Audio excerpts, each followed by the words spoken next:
Bonjour et bienvenue sur Égide, je suis Quentin et aujourd'hui j'ai le plaisir d'être accompagné par Victor. Nous allons faire un débriefing du tournoi qui a eu lieu il y a 2 semaines maintenant. L'étape Ligue 3, comment elle s'appelle l'étape Ligue 3 ARA A. ARA A, voilà. Ça, Auvergne-Rhône-Alpes A, parce que il y a 2 ligues dont on est le 22 janvier et donc le 25 janvier se passe la première étape de la Ligue ARA B à Lyon. Tout à fait. Comment vas-tu ? Ça va très bien. Je me remets de maladie comme absolument toute la France, je pense. Et toi, est-ce que tu as été malade ces derniers temps ? Il semblerait que j'ai passé la nuit avec des gens malades et donc je suis malade aussi. C'est ça. J'ai fait don de Nurgle à toute l'équipe de Quentin et voilà, j'ai eu la grippe. Exactement. Passons cet effet un petit peu désagréable des tournois de la maladie. Donc nous allons regarder ensemble le déroulé de ce tournoi, donc Ligue 3, et on n'est pas spécialement là pour commenter les performances des joueurs, car l'idée de la Ligue 3 est inviter les joueurs de tout type à participer à des événements en équipe. Le jeu en équipe est le jeu le plus pertinent, on va dire, et le plus compétitif, car vous mettez en place des stratégies à plusieurs pour pouvoir remporter la victoire. Voilà.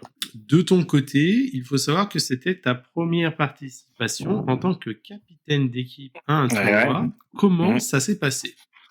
Comment ça s'est passé ? Ça s'est passé vraiment de façon idyllique. En gros, j'ai créé une équipe avec. Je suis parti de plusieurs clubs de wargame à Lyon et il y a un des clubs qui est plutôt orienté 40K, mais qui a quelques joueurs, on va dire occasionnels de d'AOS, ou en tout cas, même si c'est des joueurs qui jouent un peu, c'est des joueurs qui sont débutants sur la scène compétitive. Et ces joueurs avaient plutôt l'habitude de jouer entre eux.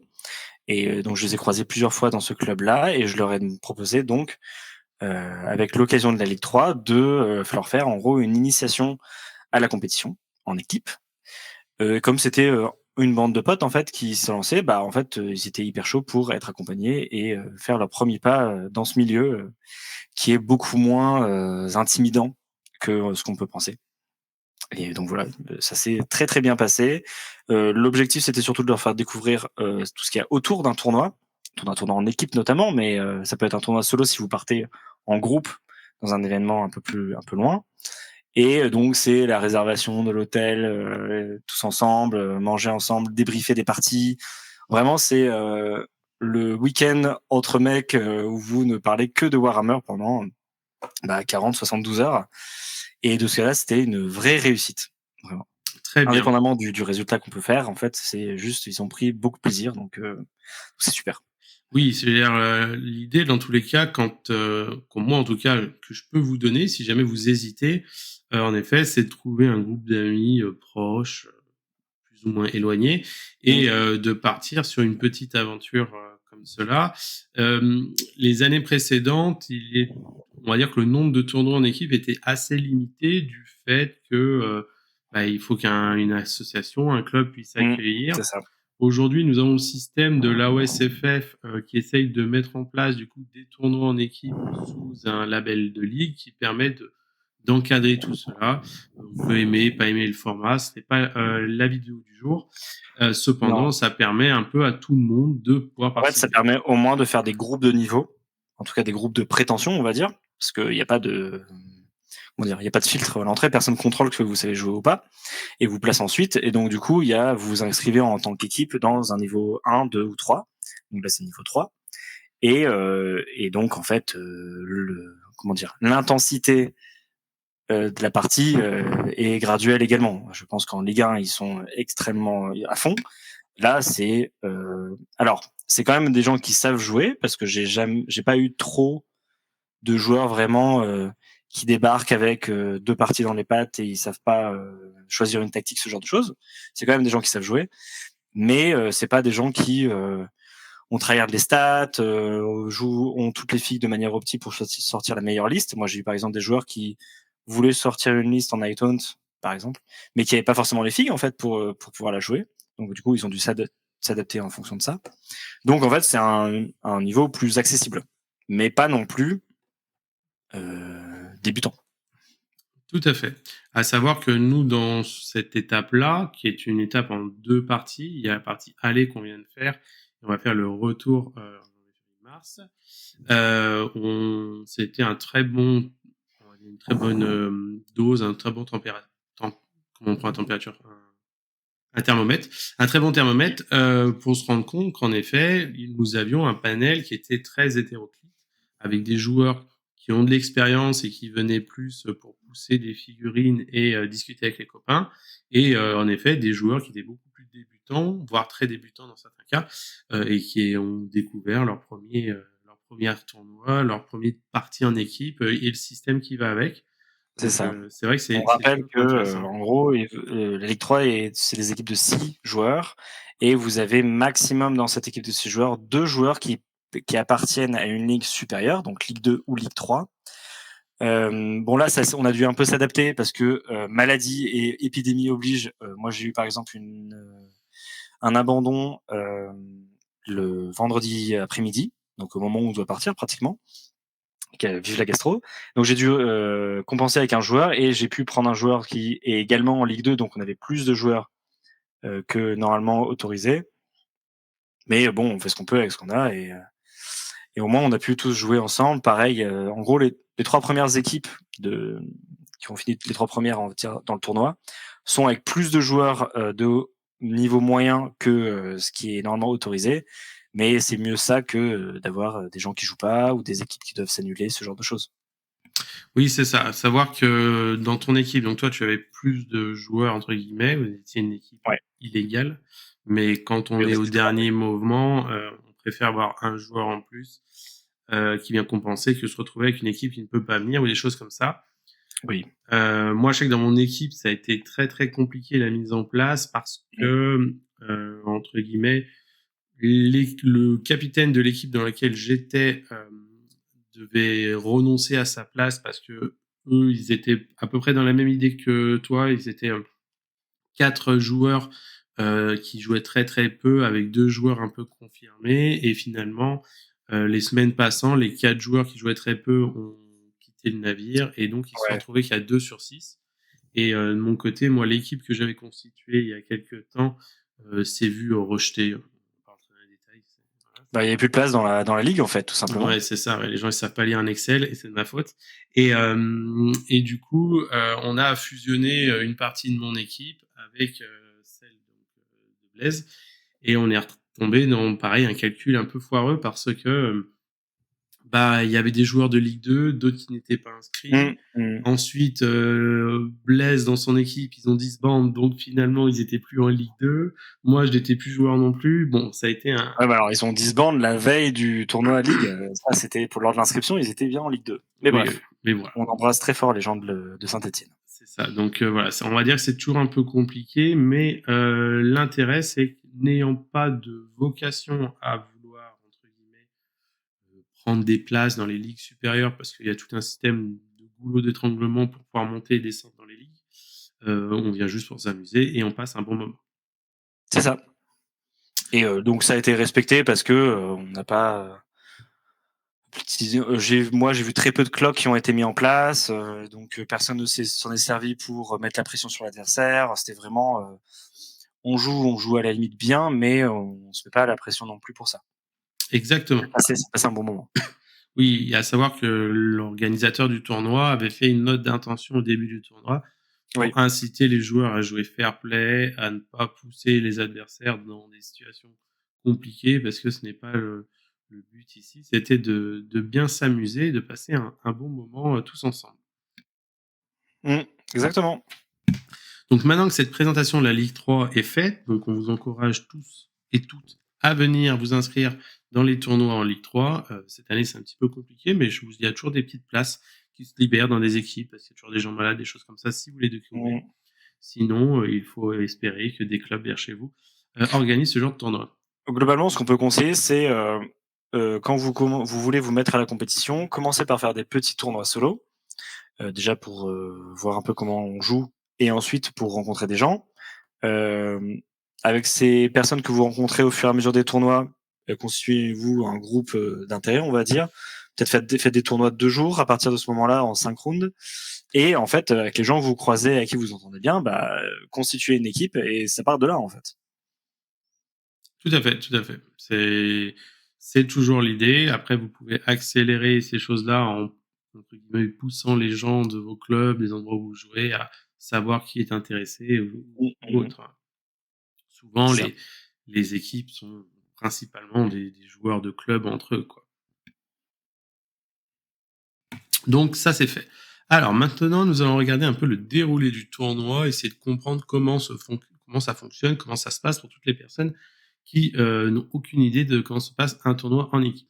Donc nous avons été informés à l'avance du déroulé du tournoi. Donc c'est-à-dire que nous sommes 6 équipes, on a 5 matchs à faire, parce que tout le monde affronte tout le monde, et donc nous savions à l'avance que le premier match, ça allait être telle équipe contre telle équipe, le deuxième, ainsi de suite, le troisième, le quatrième, le cinquième. Donc ça, c'est plutôt bien pour commencer à regarder les listes des autres joueurs et essayer de savoir comment on va s'organiser. Et en plus de ça, en complément, nous avait été donné les scénarios sur lesquels nous allions jouer. Donc nous avions techniquement toutes les cartes en main pour pouvoir s'organiser. Comment de votre côté vous avez fait en tant qu'équipe, voilà, tout fraîchement créé avec vos joueurs? Alors globalement, j'avais le problème que alors je parle à la base comme si j'avais pas eu un remplaçant qui avait une plus grosse expérience. J'avais la majorité de mes joueurs qui, au moment où ils s'inscrivent sur la ligue, ne connaissent pratiquement pas les autres factions. Il y a 22 factions, je crois, ou 24 factions dans Age of Sigmar. Si tu joues dans le même cercle d'amis tout le temps, forcément, tu ne vas ne voir qu'un certain nombre limité de factions, on va dire entre 5 et 10, quoi. Et surtout au début où tu mets du temps à constituer ta première armée, généralement, en fait, t'arrives en tournoi et tu ne sais pas du tout ce que ça fait. T'as parfois même une interprétation erronée de ce que ça fait, un peu mystique, tu sais, où tu fantasmes plus sur ce que fait une faction que ce qu'elle fait réellement. Et du coup, moi, lorsqu'on a reçu les listes, j'ai fait un peu ce qu'on voit là. Donc, c'est-à-dire, il y a la liste adverse et j'ai fait plein de notes sur le côté. Et ça, j'ai envoyé tout ça à mes joueurs pour, en gros, c'est une analyse de qu'est-ce que fait la faction, qu'est-ce que font les war scrolls adverses, les artefacts, tout ça, pour éviter qu'ils aient à aller chercher eux-mêmes l'information, parce que ça fait peut-être beaucoup de choses pour un premier tournoi, ça fait beaucoup de choses pour s'y mettre, et puis tout le monde n'a pas la déterre en fait de faire ce genre de conneries. Donc du coup, j'ai analysé en gros, alors à mon niveau, hein, on se calme, je suis pas non plus analyste spécialisé e-sport, tout ça. Donc j'ai analysé un peu toutes les listes et je leur ai envoyé. Il y en a qui n'ont pas regardé d'ailleurs, pour en gros qu'ils se fassent une idée un peu plus précise de comment ça fonctionne, qu'est-ce qui s'articule. Alors même si j'ai pas mis non plus une notice genre ok cette liste là elle se joue comme ça, tout ça, au moins ils avaient de manière désarticulée en gros ce que chaque truc faisait dans chaque liste. Donc ça leur a permis d'avoir une idée un peu plus précise. Et c'est des listes que j'ai, c'est la documentation que j'ai apportée au tournoi. Et en gros, après avoir fait l'appareillement dont on va parler, je leur donnais leur petite fiche de leur match-up où en gros ils avaient le récap ils avaient donc ça, donc la liste avec ce qui est marqué à côté, qu'est-ce que fait chaque war scroll, qu'est-ce que fait chaque artefact, tout ça. Au moins comme ça, quand leur adversaire leur a parlé de leur liste, moi ce que j'ai vu souvent, c'est que en fait, tu sais, ton adversaire te parle, toi en même temps t'es en train de mettre tes fixes sur la table et tout, t'écoutes à moitié, et en fait, le mec en plein milieu de partie, tu lui dis ah non mais attends, qu'est-ce que tu peux faire là? Et là il dit bah ouais, en fait je peux faire ça. Ça te bousille ta partie parce que tu l'avais complètement oublié. Et là au moins ça permet de, pendant que l'adversaire te raconte sa liste, tu regardes, t'as ça sous les yeux et du coup ça te permet d'ancrer un peu plus facilement l'information. Voilà, donc j'avais fait ça pour la préparation. Normalement, dans un tournoi d'équipe, ce qu'on demande, c'est des estimés. Donc, c'est-à-dire, c'est vous prenez votre liste, vous prenez un tableur Excel et vous dites, OK, donc voilà, tu as toute la liste de tous les scénarios contre la liste 1 du joueur A. Tu fais, à ton avis, quel résultat à peu près sur le scénario 1, 2, 3, 4, 5, 6, 7, 8, 9, 10, 11, 12. Et après, il y a un code couleur où, en gros, si tu te fais complètement éclater, c'est rouge. Quand tu te fais éclater, mais ça va, c'est jaune. Et si tu gagnes, c'est vert, en gros. Le problème, c'est que du coup, mes joueurs ne connaissant pas la moitié des match-up, voire plus, ils pouvaient pas me dire exactement, en gros, un estimé fiable. Donc j'ai décidé de pas leur faire ça, surtout que c'est quand même un gros travail de faire ça. Puis parfois il faut s'adapter, donc en fait, il faut savoir l'exploiter aussi le jour J, parce que moi je pense pas être capable. Donc je leur ai demandé en gros, ok, votre liste à vous sur ce scénario, comment vous vous sentez? Est-ce que s'il y a beaucoup d'objectifs, vous vous sentez bien, sinon pas, etc. Et donc je me suis basé sur ça pour ensuite préparer un peu mon plan de jeu contre toutes les autres équipes en me disant ok, moi je pense qu'ils vont m'envoyer ça et tout, voilà. Et donc j'avais préparé en gros qu'est-ce que j'allais mettre moi sur les scénarios et qu'est-ce que je pouvais répondre aux factions adverses, on va dire. Ça c'est la préparation en avance. Très bien. Donc ça, c'est vrai que c'est un exercice qui peut sembler un petit peu obscur pour toutes les personnes qui n'ont pas l'habitude Pour l'appareillement. des choses comme ça. C'est vrai que le système de notation, de savoir si on est bien, pas bien contre une équipe, contre un match, ça demande en effet de l'expérience, soit en tant que joueur, soit en tant que capitaine, pour prendre ces choix-là. Entre guillemets, moi je considère que c'est une très bonne idée que tu as eue, de faciliter, on va dire, l'accès à tes joueurs à cette chose-là. Nous, on a fonctionné d'un système complètement différent où moi, j'étais parti du principe que mes joueurs, n'ayant aucune idée ni expérience sur ce qu'ils faisaient, je les mettais à des endroits et et ils se débrouillaient après. Et en fait, je les coachais en speed avant la partie. Ouais. Quelque chose qui, je pense, est fonctionnel. Hein. Le seul défaut, c'est que quand vous dites à un joueur de faire gauche-gauche, droite-droite, si ce joueur en question, par exemple, n'a pas confiance en lui ou ne sent pas trop ce qui se passe, c'est pas tout le monde qui applique le plan de jeu. Ouais, et donc, ça peut être un petit faut peu... aussi se mettre à leur place. C'est genre leur première partie. Ça, en fait, on sent en équipe une espèce de pression parce qu'il faut pas laisser tomber les copains, quoi. Donc, faut assurer. Vous tombez parfois contre des joueurs que vous connaissez de réputation. Vous vous dites, ok. Par exemple, moi, j'ai un joueur qui n'avait pas encore fait de tournoi à AOS. Il avait déjà fait à 40K, mais jamais à AOS. Et vraiment, il m'a dit, vraiment, la première partie, il gagne 17-3. Et il me dit, en fait, j'avais une vraie pression quand je me bouge vers ma place, quoi. En fait, c'est, il paniquait un peu, bah, en disant, je sais pas quel niveau j'ai, ça y est, c'est la révélation, quoi. Donc ça entre en compte aussi. Complètement. Donc voilà, ça vous permet à chaque équipe de gérer un peu sa manière de voir, de comprendre le déroulé d'un tournoi, tout simplement. Pas de bonne ou de mauvaise manière, parce qu'être trop préparé peut être improductif. Et dans l'autre sens, c'est pareil. Ouais, c'est vrai. Là, l'idée, c'était, en étant en Ligue 3, de surtout s'amuser. Alors, on va pouvoir plonger comme ça dans la ronde. Donc, comme vous pouvez le voir à l'écran, nous avions donc les Rêveurs de Magaman, ça c'était mon équipe, qui allait affronter le Wargame Forésien. LDM, c'est Lyon Mécanique, un truc comme ça, je sais plus. Non, c'est une ancienne équipe de 40K qui s'appelle LDM. Juste LDM, je crois qu'il y avait un truc. Okay. C'est pas un cible particulier, je crois. Qui affrontait donc le Lyon War Club et le Wargame des Pierres Dorées qui affrontait les Avengers. On voit que tu représentais le Lyon War Club. C'est ça. Donc, à savoir que ton premier match était annoncé, comment tu te positionnais vis-à-vis de ce premier match? Est-ce que tu estimais l'équipe supérieure, inférieure? Est-ce que tu étais à l'aise dans tes baskets? On voit le résultat à l'écran, mais ce n'est pas spécialement révélateur de comment on peut s'imaginer. Non, du tout.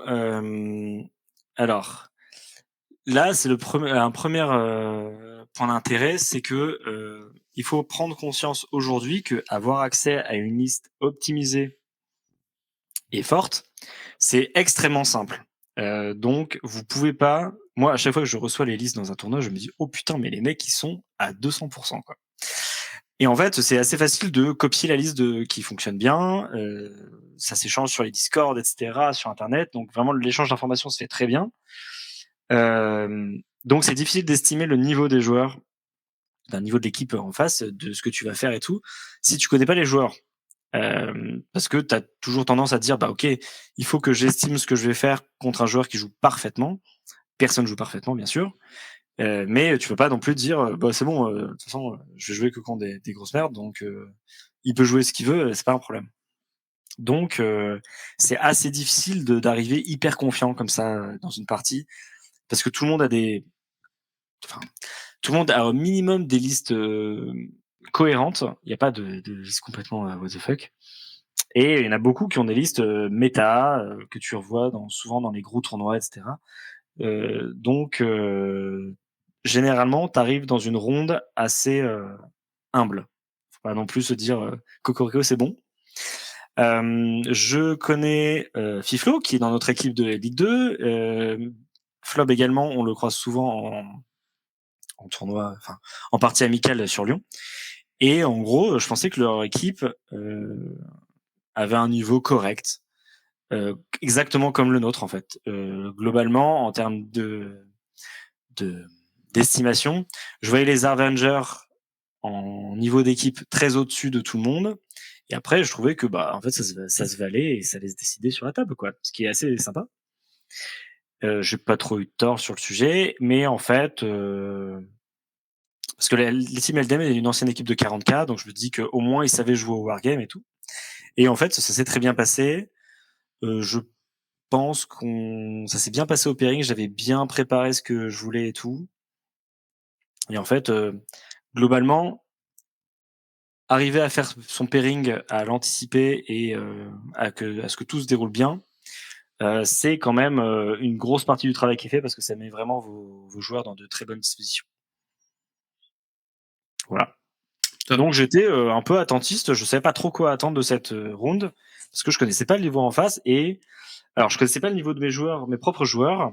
Il y en a beaucoup qui débutaient en tournoi, et donc j'avais le remplaçant de Zatopek, qui s'appelle Thor, et qui a fait sa première partie en Crawl Boys avec moi la veille du tournoi à l'auberge de 23h à 1h du matin pour apprendre en fait ses règles, quoi. Donc vraiment j'étais pas hyper confiant dessus.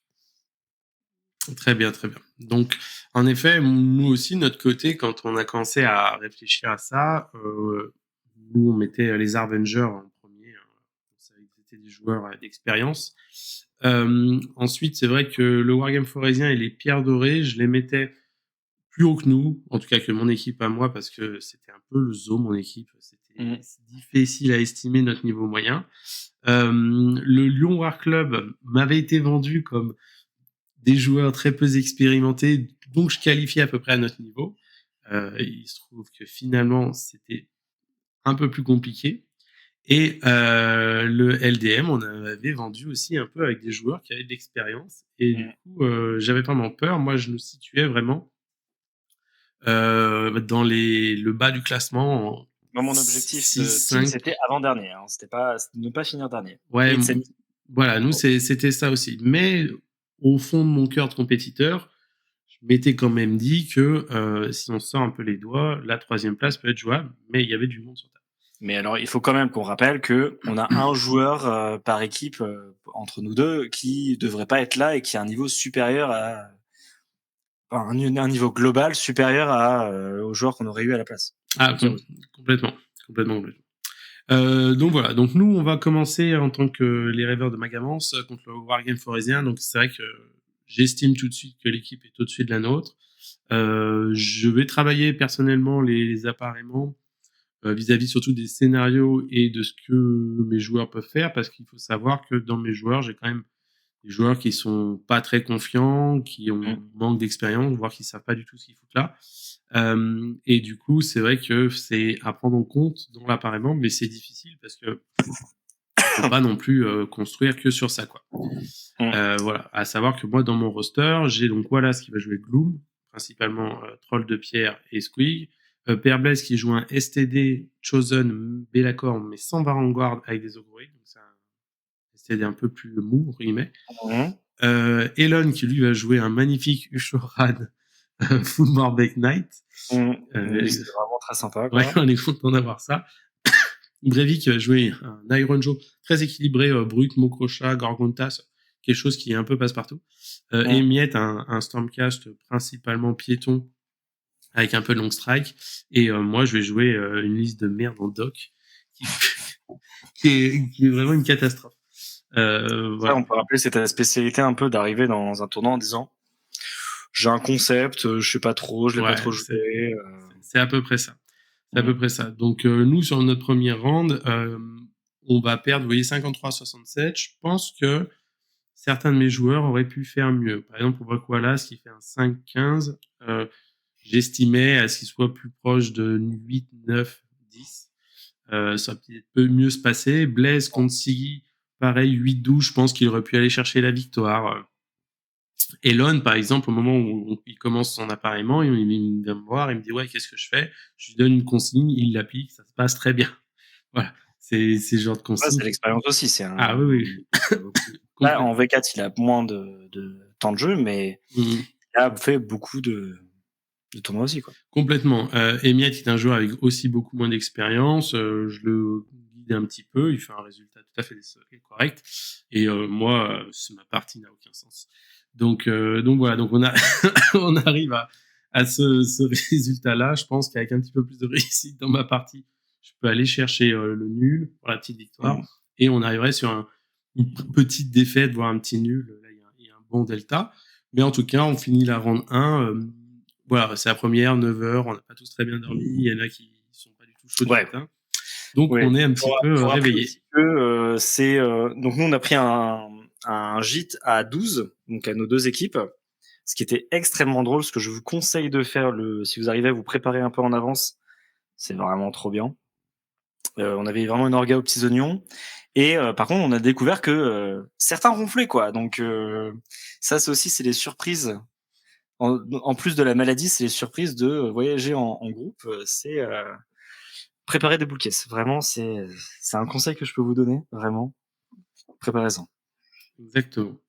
Et donc toi, de ton côté, vous faites une belle victoire. Tu avais programmé une victoire sur le papier ou quelque chose de plus serré?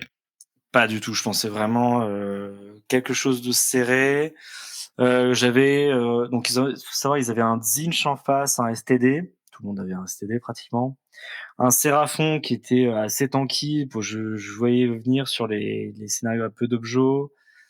Ils avaient un Skaven avec 2 unités de Ratling. Ils avaient qu'est-ce qu'ils avaient d'autre encore? Séraphon. Ils avaient un Luminette aussi. Un Luminette montagne et elfe classique. Donc vraiment, je voyais. Alors ces listes, en fait, ils sont techniques à jouer, hein, mais j'avais 2 joueurs que je savais plutôt actifs et aussi un peu des grosses factions un peu partout. Donc vraiment, je pensais que ça allait se battre. Moi, j'étais pas très confiant sur le niveau de mon joueur de Ligue 2, mais qui faisait ses premières parties en Crawl Boys. Et je savais pas trop quoi faire face aux Zinch. Je pensais qu'on allait se faire éclater. J'avais un peu peur du Stormcast aussi parce que donc c'est un Stormcast avec Indrasta et des long strikes, je crois. Donc vraiment, c'est le truc qui tombe sur un monstre, il le plie en deux, il le détruit. Donc bref, voilà. Donc j'étais pas leur roster était pas sans atout, mais en fait, j'ai pas trop compris leur pairing parce que j'ai quand même réussi à mettre donc mon Nightone contre leur Stormcast, donc j'ai pas un seul monstre à faire et mon Nightone s'y va tout droit, quoi. Moi, je me suis mis contre le Séraphon un peu tanky et je m'attendais à un score moyen. C'est exactement ce qui s'est passé. Ça aurait très bien pu aller dans l'autre sens aussi. J'étais très très satisfait de la victoire, petite victoire de mon STD contre un Zinch. Vraiment, j'avais très peu d'espoir, mais en fait, c'était sur un scénario, je crois, avec peu d'objectifs. Et en fait, STD, ça fonctionne toujours là-dedans, hein, je crois. Et en fait, je suis impressionné par les victoires donc de mon Sylvanette qui a mis 17-3. Alors ça, c'était inespéré parce qu'en fait, c'est un joueur qui n'a pratiquement pas fait de tournoi. Il a un tournoi débutant en solo, donc ça vaut ce que ça vaut. Mais en fait, après, il n'a que des parties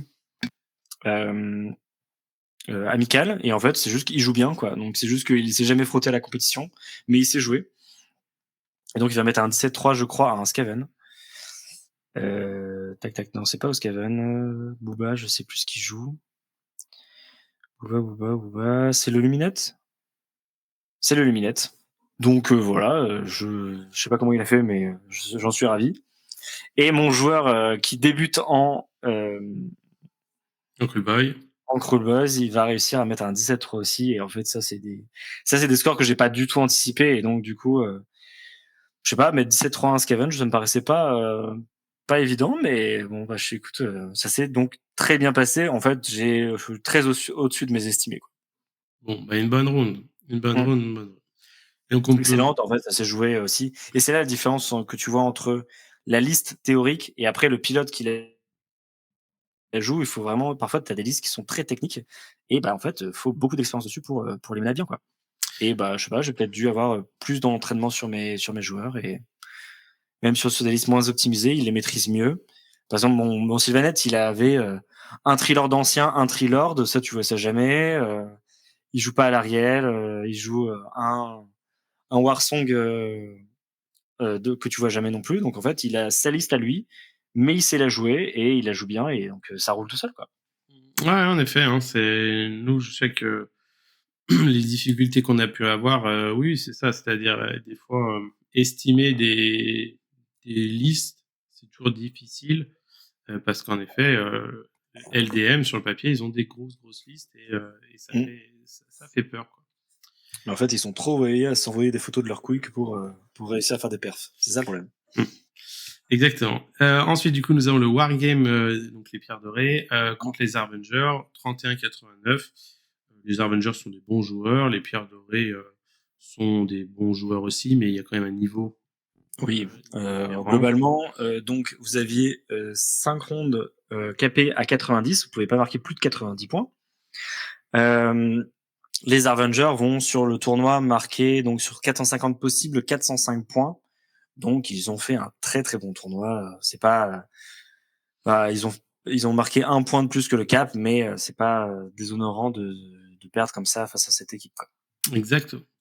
Donc là, on finit les premières parties, les joueurs se réveillent, s'échauffent. On va pouvoir passer donc à la ronde 2, à savoir les Harbingers contre le Wargame Forésien, LDM contre les Pierres Dorées, le Lyon War Club contre Magamance. Donc là, nous, on se rencontre sur la deuxième partie. Moi, pareil, je reprends ma matrice de pairing. Je vais principalement me concentrer sur les scénarios, à savoir que quand on a 6 équipes, c'est quand même plus facile de faire des matrices d'appareillement qu'à 8 ou plus. Et donc, moi, je suis confiant au moment où on entame la round parce que je me dis que la victoire va être très compliquée, mais qu'on doit pouvoir aller chercher une petite défaite ou un nul, un truc comme ça. Et de votre côté, comment vous vous sentiez, vous positionnez J'étais pas du tout confiant non plus parce que je connaissais l'expérience de tes joueurs, donc toi, Père Blaise aussi qui a fait pas mal de tournois, et Elon qui je connais son niveau de wargamer, même si je sais qu'il avait moins d'expérience là sur la V4. Donc globalement, il réfléchit bien et il joue bien, quoi. On était aussi pas mal désavantagés par les scénarios parce que votre équipe, vous aviez beaucoup de listes qui s'en sortaient très bien sur les scénarios un peu centraux avec peu d'objectifs. Et là, bah, en fait, sur les 3 scénarios, il y en a 2 qui sont comme ça. Donc, en fait, vous avez déjà un avantage sur cette round sans rien faire. Enfin, juste aux listes, quoi. Donc, j'étais pas confiant. J'ai essayé de compenser ça, mais il fallait prier un peu pour que certains jets de dés aillent dans mon sens, et ça n'a pas été le cas. Et donc, je trouve que finalement, on s'en sort pas si mal sur une égalité. Non, non, tout à fait. Alors, ce qui est très marrant, c'est que on demandait aux joueurs de renseigner les résultats directement dans l'application qui a été mise à disposition. C'est ça. Donc, c'est My Hobby App. Oui, exactement, qui est édité par French Wargame Studio. Exactement. Et donc, à savoir que il y a 4 cases avec 4 résultats rentrés. Et que quand on discute vous avez les résultats de tout point cumulé, et ensuite il y a le résultat marqué sur 20. Et le problème, c'est qu'on a certains joueurs qui ont voulu aller un peu vite, et donc qui ont remplacé dans le score à mettre sur 20 le score réel, ce qui fait qu'en fait on est arrivé à des montants de points absolument délirants pour la partie, et je sais plus combien on avait marqué au lieu de 60-60, on était à 120, je sais pas combien. Donc Oui, parce que sur le papier, on calcule avec Victor à la fin et on arrive à un match nul. Et dans l'application, il y a un delta. c'était Et là, je me suis dit, bon, soit mes joueurs, ils savent pas additionner, soit ils savent pas mettre des chiffres dans un carré. Exactement. C'est vrai que c'était les chiffres dans le carré. Donc, voilà.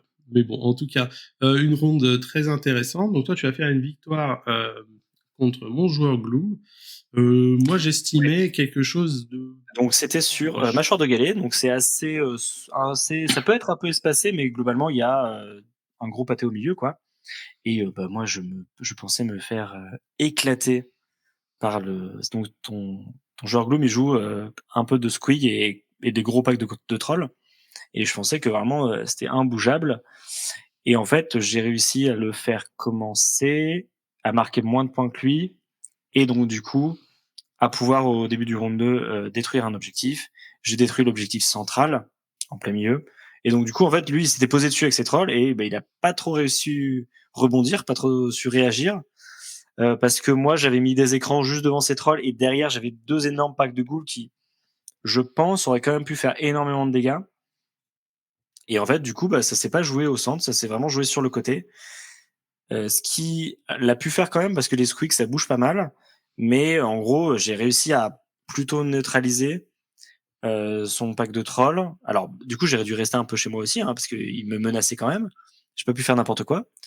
Mais en fait, on s'est un peu regardé dans le blanc des yeux pendant toute la partie. Et du coup, j'ai réussi sur la fin parce que j'avais le bataillon de renom des Nurglings, à lui deny un truc. Je sais plus exactement comment ça s'est passé. Et en fait, à quelques points près, je vais gagner. Et donc, moi, je suis absolument ravi du résultat. Je pense qu'il aurait pu être plus offensif. Mais d'un côté, à partir du moment où il est plus offensif, on ne sait pas du tout ce que ça aurait donné dans la partie. Elle aurait été complètement différente, quoi. Tout à fait. Oui, c'est toujours plus facile après l'effet de jeu d'y revenir. Mais ouais, je voyais entre guillemets un petit peu mieux mon Gloom. J'aurais pensé que les scores étaient inversés, tu vois, qu'il aurait gagné 12-8. Ouais, je mettais une petite victoire, mais bon, c'est comme ça. Ensuite, nous avons le coup lourd, qui va jouer contre Elon. Donc, Elon, pareil, deuxième partie, il vient me voir, il dit, qu'est-ce que je fais? J'ai 100 plans de jeu. Je lui dis, tu vas faire ça, ça, ça. Et il l'a fait, et ça s'est bien passé. Troisième table, nous avions du coup Fenrir, ton joueur Sylvanette, qui a joué contre Brevit, notre joueur, comment ça s'appelle, Iron Joe. Alors, Brevit, c'était le joueur le plus débutant du tournoi. Vraiment, il avait 2 parties dans les jambes. Ça a été assez dur comme tournoi au début. Et après, plus vous faites de parties, plus vous gagnez en expérience sur votre liste, et plus vous progressez. Vous pouvez voir que parfois les résultats au fur et à mesure du tournoi progressent, deviennent de mieux en mieux. En fait, c'est l'expérience que vous gagnez sur la liste. C'est ça. Et donc, sa liste, s'appelle Iron Joe, était principalement faite pour détruire de l'infanterie. Donc, le premier match, je le perds contre un full ogre piéton. Et dans l'idée, je me dis, il a juste à lui rentrer dedans.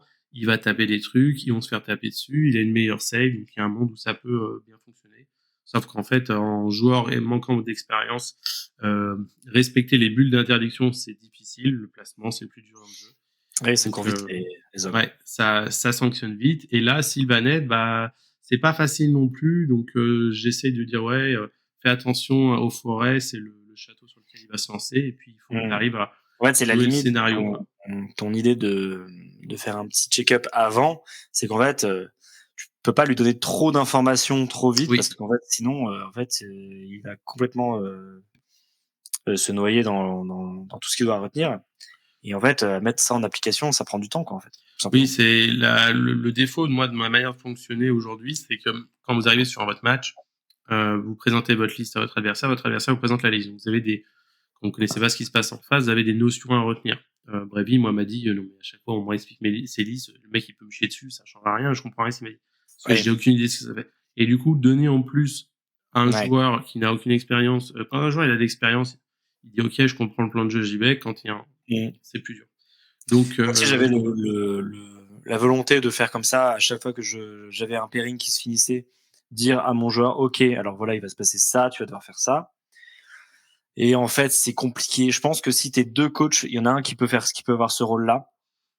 Mais en fait, tu peux pas tout faire. Tu peux pas faire et le pairing, et expliquer le match, et préparer ton joueur, et lui faire un prep talk pour qu'il soit motivé. C'est pas possible. Ouais, c'est exactement ça. Donc là, ton Sylvanette a gagné 17-3. Je m'attendais à une défaite de mon joueur Iron Joe parce qu'il manque d'expérience simplement, mais je m'étais dit qu'en jouant un peu agressif, il aurait pu sanctionner et puis mettre un peu plus de points. Ça s'est mal passé, c'est pas grave. De l'autre côté, on a Zatopek qui va perdre 4-16 contre moi. Alors, c'était... Voilà, ça c'est typique. Donc ça s'est joué à 2 charges à 12 de Moratti. Ouais, c'est typique. Moi, je joue une Shadow Queen qui fait 700 points. Donc, dans le gameplay, la Shadow Queen, elle a 2 PC pour elle tous les tours pour contrecharger. Je joue avec que 2 PC finalement. Et du coup, c'est ce qui se passe. Je l'envoie à fond de balle, tel un missile. Elle combat. Et elle tape des contrecharges tous les tours. C'est de la stratégie. Hein, ouais, exactement. Et bah, il y a 2 contrecharges à 12 qui sont passées, qui n'auraient jamais dû passer. Dégueulasse. Sur un Kragnos, et bah, Kragnos, une fois sur Kragnos et une fois sur je sais plus quoi, et bah, ça vous plie le match. Il n'y a pas de game, exactement. Le talent du joueur. Donc ça, c'est la limite aussi de désestimer. C'est ça, tu peux pas prévoir dans un estimé. Ah non. Exactement. Bref. Donc une belle victoire de mon côté, mais qui est vraiment pas représentatif de la partie. Même si sur le papier, je pense que j'étais pas trop mal. Voilà. Et ensuite, vous avez donc dans mon compte Père Blaise qui fait un 7-13. Ouais, c'est ça. Donc j'ai le gros problème que j'avais avec mon roster, c'est que je savais pas vraiment comment gérer les STD en face. Donc j'ai envoyé mon Night Taunt sur tous les STD de la Terre. Il a pas fait des super résultats. J'espère qu'il m'en veut pas trop. Mais en fait, à chaque fois, j'envoyais, je pense, Night Taunt et Skaven, et à chaque fois, les STD refusaient le Skaven, donc je me tapais Night Taunt. Mais je sais pas trop ce que j'aurais pu faire d'autre. STD, c'est quand même fort, quoi. Bah nous, dans l'idée, en fait, le fait d'avoir un STD avec Be'lakor mais sans Vanguard, ça nous ouvrait du coup les matrices Night Taunt dans l'idée parce que on se retrouve avec des Chosen qui sont en Reine -1, donc ils perdent pas grand chose, et des Ogroïdes qui sont en Reine -1, des dégâts 2, dégâts 3, qui perdent pas grand chose. Donc c'était le match-up Night Taunt maintenant. Autant en V3 avec le -1 bless, -1 dégâts et tout, c'était vraiment pour Night Taunt, autant maintenant je pense que ça s'est complètement renversé, quoi. Oui, c'est ça. Mais bon, en tout cas, comparé à une double Vanguard qui peut avoir de la reine -2 et du coup qui est perdant, là, ça équilibrait bien. Donc nous, on était plutôt contents d'envoyer souvent notre STD dessus. Moi, dans l'idée, ma liste doc était faite pour casser du STD. Mais malheureusement, j'ai jamais réussi à être pairé contre un STD, à part sur la dernière partie. Et donc, j'étais un peu frustré de ce côté-là parce que je savais que contre un STD, je me mettais vert, quoi. J'ai les outils pour aller au travers, quoi. Donc voilà, une petite victoire de notre ST2. C'est ce que j'attendais, pas plus, pas moins, parce que votre quand même Night Taunt, il y avait des trucs sur table, quoi. Et pour finir, mon Stormcast contre votre Skaven.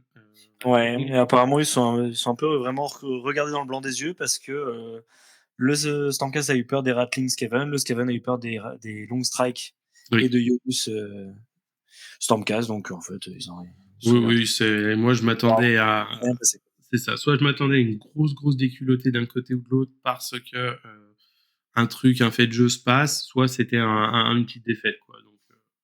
Donc l'un dans l'autre, on arrive à ce résultat au 60-60. Moi, ça me convient parce que une équipe que j'estimais à notre niveau, on fait un nul. Donc pour le moment, dans le tournoi, ça se passe bien. À ce niveau-là, on est content.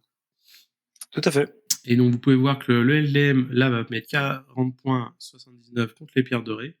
Donc, là aussi, une belle victoire des Pierres Dorées. Et le Wargame Forasien, qui, pareil, vont prendre un gros score contre les Harvengers. Mais on sait que les Harvengers allaient dominer le tournoi. C'est ça. On rappelle que c'est 90 points maximum. Donc, vraiment... non, mais bravo à eux. Bravo, ouais. Il n'y a pas non plus que des joueurs de niveau Ligue 2, il y a aussi d'autres joueurs, et vraiment, ils ont très bien joué tous, donc bravo à eux. Complètement. Donc, du coup, on va pouvoir passer à la round 3. Donc, round 3, c'est la round la plus fatigante. On est le soir. La journée est bien avancée. Vous êtes mis caisse la veille, tout ça. Ouais, voilà. Donc, on voit que le Wargame Forasien va jouer contre le LDM, les Pierres Dorées donc contre vous, et nous, on va affronter les Harbingers. Moi, dans le tournoi, ça m'allait bien parce que je sais que les joueurs étaient fatigués, les parties elles étaient un peu compliquées. Du coup, là, finir avec la partie la plus dure, c'était sans prétention, quoi. Est-ce que vous n'êtes pas ceux qui ont pris le plus de points aux Avengers de tout le tournoi? C'est ma question. Je sais pas, faudra qu'on regarde. Hein. Ils ont fait quoi avant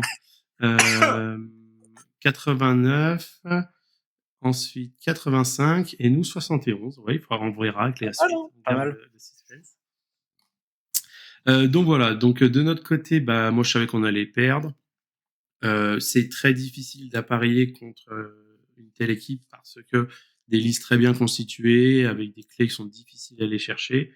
Et chez nous, pas tant de clés que ça. On prend pas de pari, on envoie ce qu'on peut là où on peut. Donc c'est assez compliqué. On essaye de jouer au maximum. Donc là, on voit que notre Iron Joe contre le joueur Stormcast en face, je savais que le résultat allait être proche de ça. C'était très difficile. Beaucoup de mobilité pour le Oh, il était pas Stormcast. facile. Ouais, exactement. C'était très difficile, mais pas de bon choix de ce côté-là. On avait proposé un miroir Stormcast au cas où il y a un peu de jeu qui va se faire, mais ça a été refusé. Ensuite, on a Elon qui va jouer contre Kofi. Donc Kofi qui jouait une liste Kragnos et Full Cochon et Fracassos. Donc là, le plan de jeu, je donne à Elon. C'est tu lui t'envoies tous tes Morbeg Knight, tu l'enfermes chez lui et puis vogue la galère. Une très belle partie. Ils ont joué jusqu'au T5. Donc le résultat était proche de ce qu'on attendait. Pas grand chose, mais une petite victoire, c'était cool. Moi, de mon côté, je joue contre. Alors, Nightbring, c'était pas Nightbring, c'était un remplaçant à ce niveau-là. Ouais, c'était Scarp, le joueur de Saint-Etienne, qui a fait 4-1 au dernier championnat du monde, comme Kofi et tout, donc pas n'importe qui. Non, et vraiment, il était malade comme un chien, le pauvre, mais une partie, vraiment, moi, j'ai tout donné. Hein. J'ai joué tout ce que je pouvais jouer, mais moi, je joue contre Skaven de la récursion, et tout ce que je détruis, ça revient un peu de partout, et moi, j'ai rien qui revient. Et il a tout pour me faire les dégâts là où il faut. Mais bon, voilà, une partie super cool. Un joueur que je connais bien, avec qui on s'entend bien. Donc, une bonne partie, mais je peux pas ramener plus sur ce scénario-là, avec ces matchs-là. C'était très difficile. Pourtant, j'avais commencé high tempo.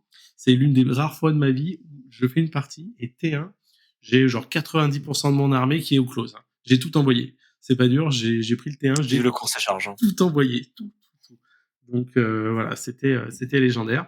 Mais ça n'a pas suffi. Ensuite, nous avons du coup Wallace, donc notre Gloom, qui va jouer contre, je sais pas contre qui il joue, Jojal, mais qui a fait une petite victoire. Je l'avais un peu brief, j'ai dit ce qu'il fallait faire, ça s'est plutôt bien passé. Père Blaise, je sais pas comment il sort un 19, hein, je sais pas pourquoi il était, mais pareil, très satisfait à ce niveau-là du pairing, mais malheureusement, on a une miette qui va faire un 19 de l'autre côté et qui me dit finalement s'il n'oublie pas ses règles, si la fatigue n'est pas là, il y a un meilleur résultat, mais malheureusement. On peut voir que vraiment Nighthaunt contre STD, ça ne fonctionne pas. Ouais. Ah, et c'était un Nighthaunt. Ouais, c'est ça. Ouais, donc on arrivait une fois de plus à placer Blaze contre un Nighthaunt, on est content. Mais ouais, et Miette, à la fin de la game, je viens le voir et il me dit, en fait, c'est très simple. J'ai Ionus, donc c'est 400 points. Il est à 3 pouces d'une unité, j'oublie de le faire charger.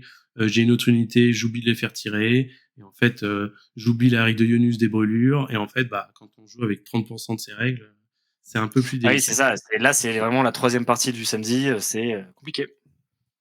Donc voilà, on fait une bonne défaite, mais malgré tout, on est content de gratter un peu de points parce qu'on sait que plus on gratte de points à cette équipe-là, plus on va pouvoir être positionné haut dans le classement. Oui, là c'est vraiment le moment où il faut gratter parce que tout le monde se prend des bâches par eux, donc exactement. Faut faire la différence là. Et alors vous, chez les Pierres Dorées, qu'est-ce que ça a donné? Vous étiez comment? Moi j'étais plutôt confiant. Je les connais un peu. Alors j'en connaissais, allez, on va dire les 2/3. Je sais qu'ils sont des joueurs qui connaissent leur faction, mais qui sont à la cool. Et ça s'est confirmé en fait. Moi j'ai joué contre Akun, donc c'était un Luminette qui, le pauvre, avait son bras en écharpe, donc vraiment il n'a pas dû passer un super tournoi, mais il est resté vraiment positif jusqu'au bout et agréable. Mais parce que donc vraiment il joue à un bras des paquets d'archers, des trucs comme ça. C'est pas ce qu'il y a le plus sympa. Donc j'ai joué avec ça sur Star Strike, donc chute d'étoiles. Et en fait, je pense que vraiment fait contre tout ce qui est château, quand même, c'est un bon match-up, hein, parce que avec les Morbeg qui peuvent voler, charger, etc. Moi, avec le bataillon des Nurglings qui peut du coup pop entièrement un 6 de la dernière figurine que j'enlève, donc vraiment qui peut aller chercher les archers, etc. Et après il s'enlève jamais. Après, tu peux plus jamais t'en démener. Vraiment, c'était pas mal. Je vais en avoir un juste après, donc je vais gagner 15-5, je suis assez content. Ça s'est joué en fait sur un moment où j'arrive à dispel la ward à 5 de Teklis en bulle. Lui il dit bah je la lance à 10, bah je fais bah ok, je lance les dés. Ça fait 11 et en fait là ça change tout parce que du coup je lui fais beaucoup plus de dégâts. Ça vraiment ça a plié la partie. Même si j'étais bien parti, mais là ça a vraiment tout changé. Qu'est-ce que d'autre Donc j'ai réussi à mettre mon Nightone contre leur Sob. Ça j'étais ravi vraiment parce que Sob avec ses grosses attaques etc. Dégâts 3, dégâts 4. Quand tu fais ta petite save à 4, merci monsieur. Ils ont mis, j'ai vraiment très surpris. J'avais préparé un truc et tout en fonction du scénario. Et là, ils me mettent un Fire Slayer sur un scénario à 6 objectifs. Et là, je fais pardon. Donc ça, j'ai pas compris, mais il va gagner. Donc c'est Baku. Parce que, alors, il a 2 FEP dans son armée. Et Fire Slayer, maintenant, avec la baisse en points, tu peux rentrer beaucoup de choses. Oui, ça fait peur. Mais j'ai un peu un misplay de mon joueur STD qui va, en gros, prendre peur de la course et charge au prochain tour. Et en fait, du coup, il va y aller un peu au moment où le mec il se met en strike first. Donc en fait, déjà il va perdre des ressources et tout. Et bah, Fire Slayer, ça a quand même beaucoup de ressources de base. Ça n'a pas de récursion, mais ça a beaucoup de ressources de base. Donc voilà, donc finalement il va finir sur une petite défaite. C'est pas très grave. Et j'ai encore du coup, j'arrive à mettre. J'ai pas trop compris leur pairing, j'avoue. J'arrive quand même à mettre mon Cool Boys avec Kragnos contre un Sylvanette avec Alariel, Durtu, Beltanos. Donc vraiment, Kragnos, il est à la plage là, c'est nickel.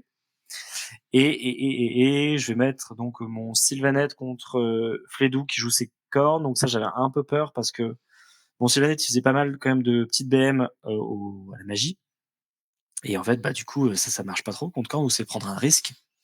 Mais finalement, il va bien s'en sortir. Donc écoute, très bien. Et je vais réussir enfin à mettre mon Skaven sur un STD. Et il va réussir à arracher l'égalité. Et Bravo, bon, allez. il m'a dit que le STD c'est quand même difficile, hein, mais je suis content de mettre, parce que Kevin est mon deuxième joueur d'expérience, donc je suis content de mettre quand même un joueur un peu plus expérimenté contre les STD qui peut sanctionner très fort les erreurs de positionnement, ce genre de choses. Donc voilà. Franchement, j'étais content de mon pairing, content de notre résultat. Globalement, vraiment, on s'est bien amusé, les gens sont très sympas. Rien à dire, vraiment, c'était super round. Tout à fait. Donc là, on finit maintenant la round 3. On va tous pouvoir retourner à son hôtel. Donc nous, on avait pris un truc ensemble. Et l'hôtel où on était nous avait averti qu'il y avait une activité parce que... Il y a un concert, ouais, sur l'hôtel. Parce qu'ils tournaient soi-disant un clip. Bon, ils n'ont pas très bien compris ce qu'ils foutaient, mais entre guillemets, il y a un concert. Donc ça a pu Du coup, c'est sympa. nous Ça fait accompagner cool. la fin de la Tu soirée. changes un peu les idées, tu penses pas que au wargame, tu peux écouter ton truc tranquille. Donc c'est sympa. Mais le côté Exactement. cool aussi, c'est tu rentres à l'hôtel, tout le monde mange ensemble, on débriefe des parties, là il s'est passé ça, oh mon dieu, incroyable. C'est trop bien. Ça c'est vraiment trop cool. Exactement. Surtout que vu qu'on s'était affrontés, bah, on avait beaucoup de choses à se dire, Ah entre bah ouais, guillemets, tout à fait. à ce niveau-là. Donc là, le dimanche commence, on arrive round 4. Donc vous pouvez voir les LM contre les Là, Armagers. le samedi et dimanche, c'est là où un de mes joueurs m'a apporté des boules caisses et je le remercie vraiment. Moi, J'ai passé une superbe nuit. j'aurais dû lui en demander. Ouais. Voilà, le Lyon War Club va affronter le Wars Game parisien, les Pierres Dorées contre nous. De ce côté-là, bah, moi, je suis content d'affronter les Pierres Dorées maintenant parce que je sais que mes joueurs ont pu, entre guillemets, prendre voilà, ça diesel, se mettre en route, commencer à jouer. Les Pierres Dorées, je les estime un petit peu meilleurs que nous. Et donc, c'est un peu concentré qu'on va faire l'appareillement, à savoir que le premier scénario, c'est celui-là dans les puits, là, les ressources limitées, c'est ça? Exactement. Et donc, dans ma matrice, c'est très simple. Je ne constitue pas ma matrice en me disant qui va où, qui va là. C'est je prends mes 3 joueurs les plus expérimentés, donc Père Blaise, Elon et moi, et je mets Elon en défense, et j'envoie Père Blaise et moi en attaque. Quelle que soit la personne contre qui on attaquait, ça n'avait pas d'importance, parce que ce scénario est très technique, vous pouvez vite vous retrouver entre guillemets piégé, et je voulais pas que mes joueurs qui n'ont jamais joué dessus, voire très peu, se retrouvent kidnappés dessus. Et à partir de là, bah après on a entre guillemets un petit peu bricolé, et du coup on arrive sur ces résultats. Donc Blaise, lui, il va jouer contre Axou. Il jouait quoi déjà Axou? C'était Est-ce que c'est sub? Ah oui, oui, tout à fait, je suis bête. On arrive à mettre donc notre STD contre le SOP. Donc sur le papier, on est très content parce que normalement, le STD avec des doubles activations peut aller chercher les dégâts. Cependant, il n'a que 10 Chosen, pas de Vanguard. Donc il y a quand même un risque à ce niveau-là. Après, c'est des joueurs qui se connaissent. Et donc, je mise une petite victoire sur le mien, mais c'est pas facile. Vive la maladie. Exactement. Fledou qui joue Korn, du coup, va être mis contre Emiette. Bah là, c'est assez difficile aussi, parce que je sais que Korn, c'est très technique. Fledou a beaucoup d'expérience de ce côté-là, et Emiette très peu, donc je le briefe un peu, mais c'est un petit peu délicat. Je m'attendais à une petite victoire ou une petite défaite. C'est ce qui va se passer. Wallace, donc notre Gloom, va jouer contre... il jouait quoi? L'électeur, déjà. Alors, Wallace... Voilà, c'est mon Gloom. Mais... Ah oui, le STD, c'est ça. Et là, bah, en fait, on n'aurait pas été sur, comme je vous disais, ce scénario très compliqué au début. J'aurais essayé de faire en sorte que moi, j'aille dessus. Mais là, c'était pas le cas, donc on a dû bricoler un peu. Moi, je jouais sur la tankiness de notre Gloom, mais ça a pas suffi, malheureusement. Et ensuite, Brevi, lui va tomber contre Baku, donc le Fire Slayer. On arrive, entre guillemets, à s'arranger là-dessus. Et donc, je donne un plan de jeu. Je lui dis, c'est très simple, tu vas tout droit. Cependant, en fait, il va le faire partiellement. Et le moment où il va tout droit, c'est le moment où le joueur met le frappe en premier. Et donc, vu qu'il comprend pas ce que c'est frappant en premier, bah, il y va quand même. Et du coup, il se fait avoir. Et ensuite, il se fait double tour. Donc, là, c'est de ma faute. J'aurais dû lui dire attention, il y a une seule règle, il faut qu'il fasse attention, c'est le frappant en premier. Et après, mon joueur me dit ouais, mais qu'est-ce que je fais quand il fait ça? Je lui dis bah, t'y vas pas, tu perds ton tour, mais il vaut mieux perdre un tour à rien faire que perdre la partie. Ouais, c'est ça. Mais là, donc, c'est de ma faute. J'assume complètement l'erreur. Et ensuite, on a Elon qui va être contre Akun, qui va lui faire une bonne partie, mais parce qu'il est sur, comme je l'ai dit, on a nos 3 joueurs expérimentés, entre guillemets, qui sont sur les puits là. Et donc, je sais qu'avec sa mobilité, il va pouvoir faire ce qu'il faut. Akun, avec ses luminettes et son bras dans le plâtre, aussi, il est dans une galère pas possible. Il est contre une armée mobile qui a charge, retraite charge, de la rip-hop et tout. Donc, sur le papier, je suis plutôt confiant. Et ça va bien se passer. Et moi, je suis contre Blackout, que j'embrasse, en Sylvanette. Et là, pareil, truc de légende. On est sur une table. Donc, c'est Blackout qui va choisir la table. Et en fait, il y a une table où il y a un énorme décor. Et les forêts Sylvanette, même si on peut les mettre de manière plus facile, quand on les invoque, la première, on est quand même obligé de respecter le layering, c'est-à-dire à 3 pouces. Et donc, il va faire le choix de mettre sa forêt d'un côté et de se déployer en flanc refusé de l'autre côté. Et en fait, dans l'organisation de la partie, moi, je vais envoyer tout droit ma Moraticane, ma Shadow Queen, casser la forêt. Et si je peux, lui priver des ressources. Et en fait, ce qui va se passer, c'est que je vais réussir à tuer Beltanos, il va revenir à la vie à un PV, et en même temps, je vais casser la forêt. Bloquer la forêt dans un premier temps et la casser dans un deuxième temps. Et ce qui va se passer, c'est que lui, il va se retrouver à vouloir invoquer une forêt absolument, sauf que je vais bien dissiper, il va mal rouler, et ainsi de suite. Et plus de forêt, même s'il est à l'Ariel, il peut plus réanimer de modèle, parce qu'il faut une forêt pour réanimer, et donc il va pas pouvoir réanimer son Beltanos. Et la partie continue, et je vais tuer à l'Ariel, et en fait, il n'y a plus de forêt, il a plus de sorciers. Il n'y a pas de forêt, il peut pas ramener plus de sorciers, plus de forêt, c'est fini pour Sylvanette. Exactement. Et donc, le scénario fait que je vais pas pouvoir mettre un score important, mais au moment où je tue Alariel, je tue Beltanos et je tue le Durtu. Ah non, Beltanos, je vais le tuer tard. Non, je tue Alariel, je tue Beltanos, le Durtu, je veux dire, et qu'il n'y a plus de forêt. Je me dis, bon, c'est bon, je suis quand même correct, il va plus pouvoir animer le truc. Moi, je reviens rien à la vie, lui non plus. On est à armes égales, quoi. Donc, une partie très parente, très intéressante à ce niveau. Très bien. Et toi, ton côté?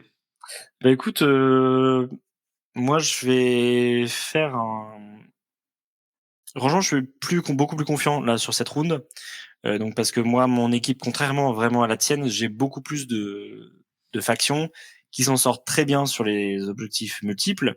Et j'ai l'autre moitié de mon équipe qui s'en sort correctement et en gros qui est un peu multitâche, quoi. Et donc là, il y a 2 scénarios sur 3 qui sont sur plein d'objectifs parce qu'il y a il y a ressources limitées et donc autre chose. Et en fait, donc du coup, je vais y aller assez confiant. On joue contre CJ qui a sa liste cavalerie avec qui il va faire des bons résultats tout au long de la partie. Ouais.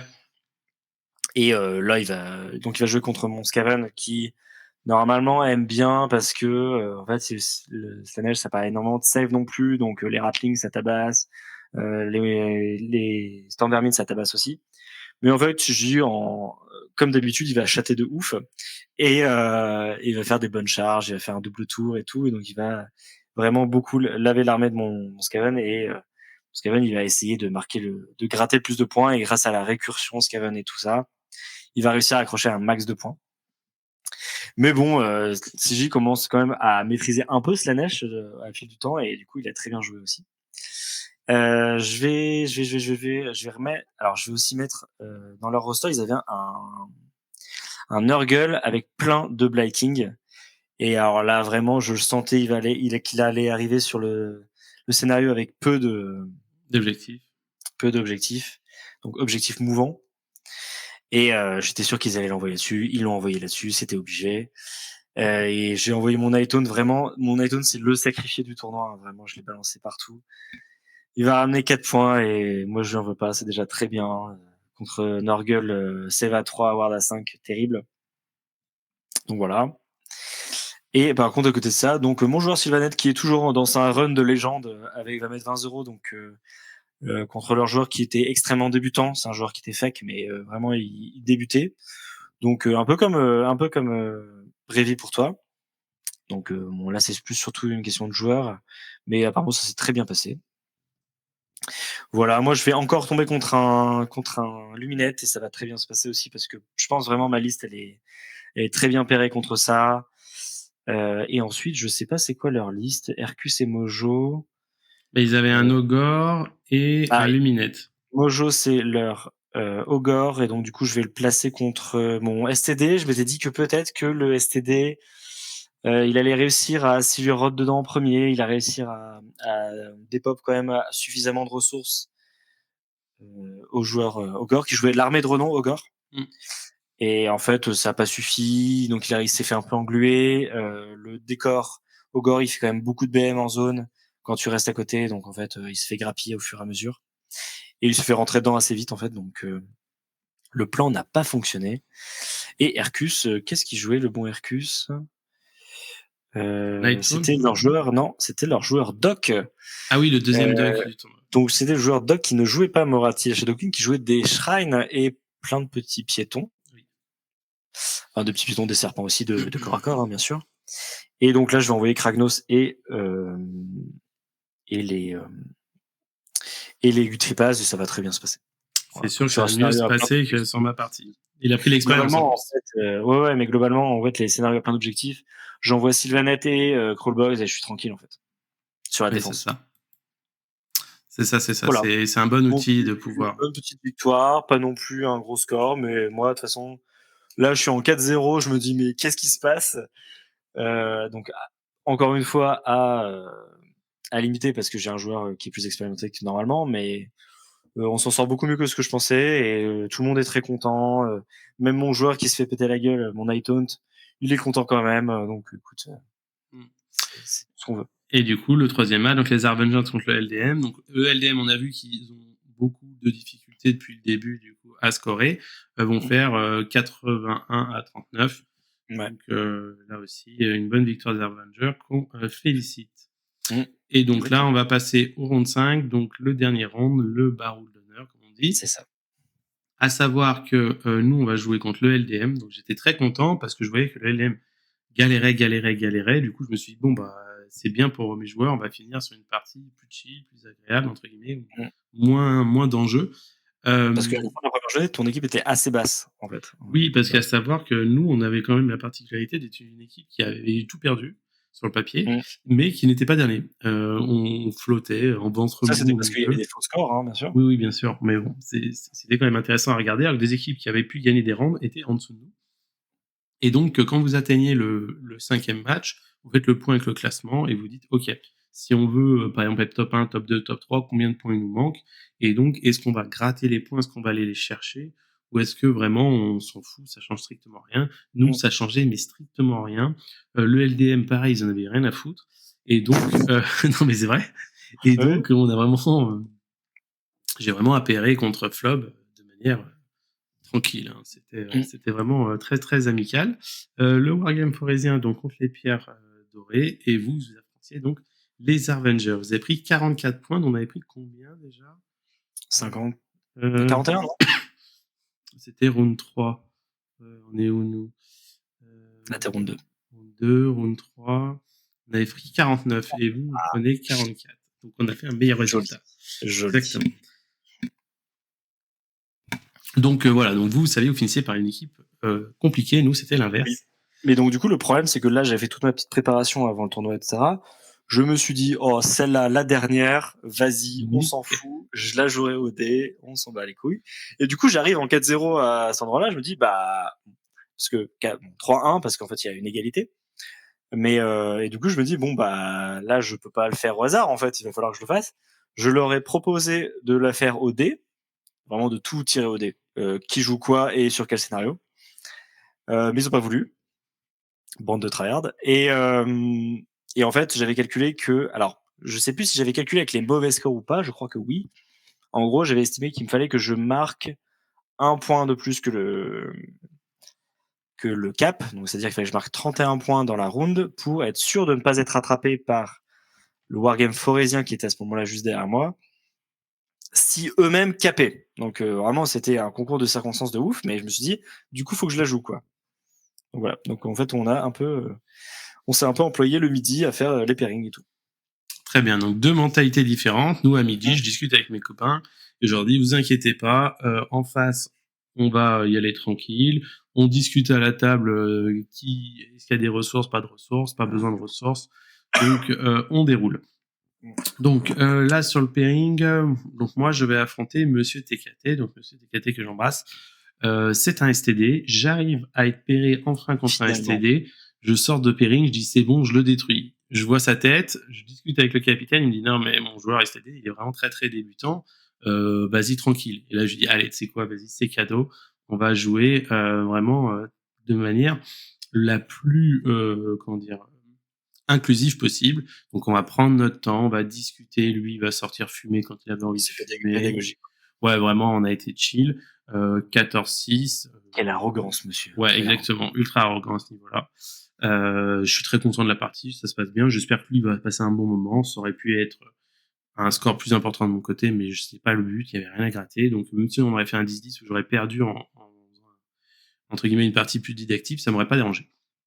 Mais voilà, ça se passe bien. Moi, j'ai tout ce qu'il faut pour tomber du STD et mon adversaire fait beaucoup d'erreurs, donc ça aide pas. Ensuite, nous avons Brevi qui va cette fois-ci jouer contre Flob. Donc Flob, le Zinch. Là, je vais le voir et je lui dis, c'est très simple. T'as plus rien à perdre. Tu les cours dessus, tu lui rentres dedans, tu réfléchis. Ce qu'il ne va pas faire. Et mais au final, il va passer. Ouais, moi je dis ça à Brevi. Devant Flob, sachant qu'il était sur la table à côté de moi et Flob, j'ai dit, on va te rouler dessus. Ok.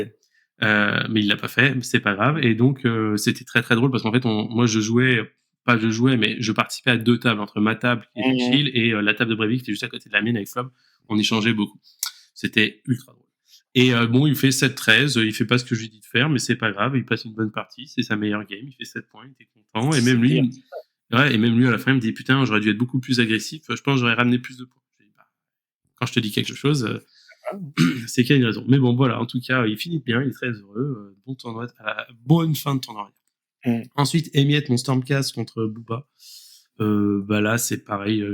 Je lui dis, je lui explique un peu ce qu'il faut faire, parce que moi, je suis joueur Stormcast, mais malheureusement, Emiette a moins d'expérience et donc va faire du mieux qu'il. Parfois, il y a des faits de jeu aussi, tu peux rien y faire, c'est comme ça. Hein. C'est ça, et il va faire de son mieux. Et il nous ramène un 10-10, c'est très bien, il n'y a pas besoin d'aller plus loin à ce niveau-là.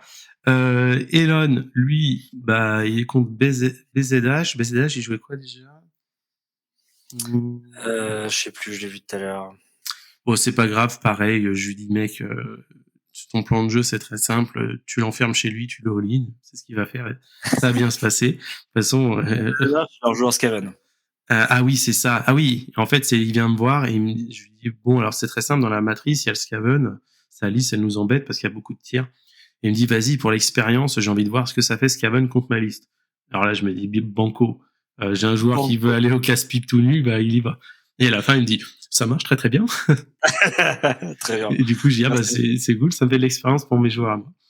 Voilà. Blaise contre Fifo qui joue du coup Croak en Séraphon. C'est assez compliqué pour mon STD parce que les BM il aime pas trop. Donc voilà, je lui dis tu fais attention, t'essayes de manager au mieux. Il va faire ce qu'il peut faire. Voilà. En soi, c'est toujours compliqué, mais ça est passé. Et voilà, ce qui a fait un 10-10 contre XKX. Pareil, ils se sont un peu nullifiés en se rentrant dedans sans se rentrer dedans. Ouais. Après, c'est quand même un STD qui a c'est-à-dire un SCE qui a un Indrasta qui peut pas trop s'en servir contre Bloom, plein de trucs comme ça. Hein. Ouais, c'est ça. Mais en fait, ce qui était marrant, c'est qu'au débrief, à peu près, c'est ça. C'est-à-dire que les deux ont eu un peu peur de ce que faisait l'autre et du coup. Après, c'est le problème du coup, c'est pour ça moi que j'ai essayé de préparer les listes au maximum, c'est pour démystifier un peu les listes en face et pas avoir ce genre de problème, quoi. Exactement. Mais en tout cas, j'étais content que la Indrasta d'en face n'avait pas de monstre à manger. Par exemple, moi, chez Shadow Queen, c'est pas bien grave. Mais je voulais pas qu'il tombe sur une Lamocrocha, par exemple. Oui, ou sur Elon, il tue. Il peut aller chercher. Voilà, exactement. Donc, à la limite, contre Blaise, c'est pas trop grave parce que vu qu'il est terré quand il s'appelle Bellacor, il y a un monde sur deux, ça fait pas grand-chose. Mais bon, donc pairing un peu mitigé, et puis on dit allez, vas-y, on y va. Et on fait un 69-51, une petite victoire, mais mes joueurs sont contents. Ça leur permet de chill sur la dernière. Donc on est plutôt bien à ce niveau-là. Et vous, de votre côté? Nous, du coup, je sais pas trop, parce qu'en fait, avec les scores faux, en fait, on n'était pas si loin des Avengers. On était beaucoup plus loin que ce qu'on en fait dans la réalité, mais tant pis.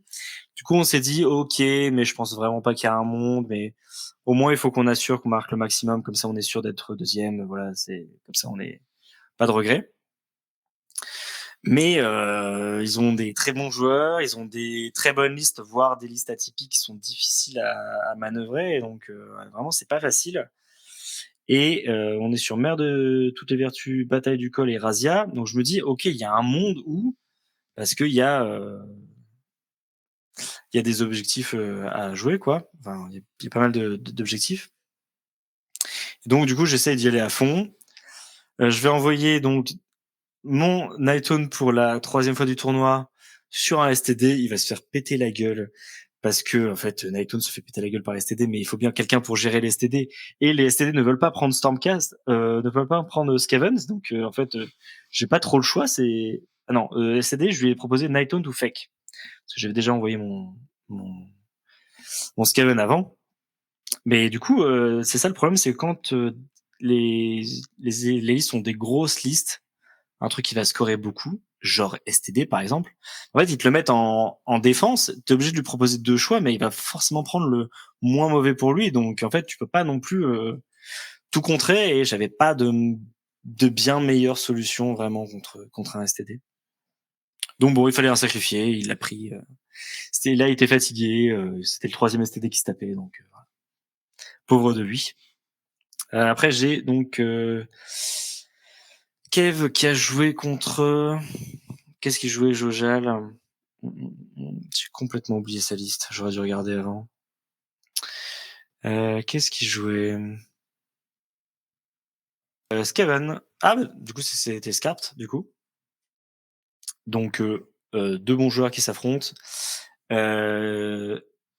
Attends, non. Non, Scarpt, il jouait contre... Ah, Jojal, c'était le... Oui, leur joueur sous light. Ouais. Avec un sub. Non, c'était un Nightone, ils avaient un sub. Du coup, Jojal... Donc, du coup, là, Kevin va jouer contre... donc, Skaven, il va jouer contre Sublight. Donc les deux ont de la récursion, mais Sublight, je pense, même avec Manfred, ils ont un problème quand même de dégâts. Ils n'arriveront pas à sortir les gros packs de Radeclan. Et en fait, les Ratling et les Storm Vermin, c'est avoine, donc en fait, ça suffit. Et en fait, donc il va avoir une petite défaite parce que en fait, le Sublight, tu peux pas vraiment trop le distancer quand même. Sur le secondaire, il le fait assez facilement. Le primaire, bon, il a toujours un peu de masse. Voilà, mon Sylvaneth, du coup, je vais l'envoyer contre Stormcast parce que en fait, sinon, il m'avait proposé je vais l'envoyer contre le Skaven. Sinon, il m'avait proposé le Stormcast, qui était une liste avec Krondys, Karazite, des Long Strike. Moi, j'avais vraiment peur que du coup, en fait, au tir, il se fasse défoncer. Donc du coup, j'ai refusé le Stormcast. Et donc ça a été Sylvaneth contre Skaven, et en fait, il a pas réussi à passer les murs d'écran et donc ils avaient des Scourgers et des Ratlings. En fait, ça faisait trop pour mon joueur. Puis c'est pas un mauvais joueur aussi en face, hein, du coup Scarp. J'ai du coup eu mon STD que j'avais envoyé en défense sur Bataille du Col. Faut savoir que mon joueur STD, il a des petits SD de ce scénario, mais en fait c'est un scénario central. Je suis obligé d'envoyer mon STD dessus, quoi. La liste est faite pour. Et en fait, j'avais le choix entre donc Bunsplitter et Stormcast, et j'ai choisi le Stormcast. Donc, je pense que mon STD s'en serait peut-être mieux sorti contre Bunsplitter. Mais en même temps, Bunsplitter, c'est quand même beaucoup de PV. Sur le scénario comme ça, Bataille du Col, il peut vraiment se foutre devant les objets, te repousser des objectifs, et donc du coup, tu galères à marquer des points, tu galères à marquer des tactiques. Donc je voyais ça, le truc arriver, ça me paraissait complexe. Mais avec Be'lakor, il aurait peut-être pu contrôler Kragnos, je sais pas. De toute façon, on ne pouvait pas le savoir, mais j'avais surtout peur d'après de renvoyer le Stormcast contre mon Cruel Boys. Parce qu'en fait, du coup, celui que je refusais tombait contre celui qui restait dans ma main, c'est-à-dire mon Cruel Boys. Et j'avais en fait assez peur que ce Kragnos il se fasse découper par les Long Strike ou par Krondys contrôlé, etc. Donc du coup, je m'étais dit, allez hop. Et du coup, ça fait match-up. Cruel Boys contre Alors que ça va. Bunsplitter qui était franchement un bon match-up parce que un Kragnos ça fight first, l'autre t'enlève la ward, mais s'il meurt avant, on s'en fout. Et en fait, le Bunsplitter a passé son temps à courir, à fuir le Kragnos. Et en fait, il a réussi à l'avoir au point comme ça, à la tactique pure. Et moi, j'ai joué donc avec mes faits contre un Nighthaunt full Aridan. Je me suis tapé des barres sans arrêter avec mon adversaire. C'était vraiment une super dernière partie. Et c'est réussi à tuer le sub. Et j'ai pas tué le sub. Mais j'ai fait ça dans toutes mes parties. Globalement, mes adversaires, ils avaient une grosse pièce. C'était Teclis, c'était Avalenor, ou c'était le sub. Et du coup, grosse flemme. Donc à chaque fois, j'ai tué toute leur armée, sauf la pièce centrale. Et en fait, du coup, je peux pas l'empêcher de marquer ses derniers points.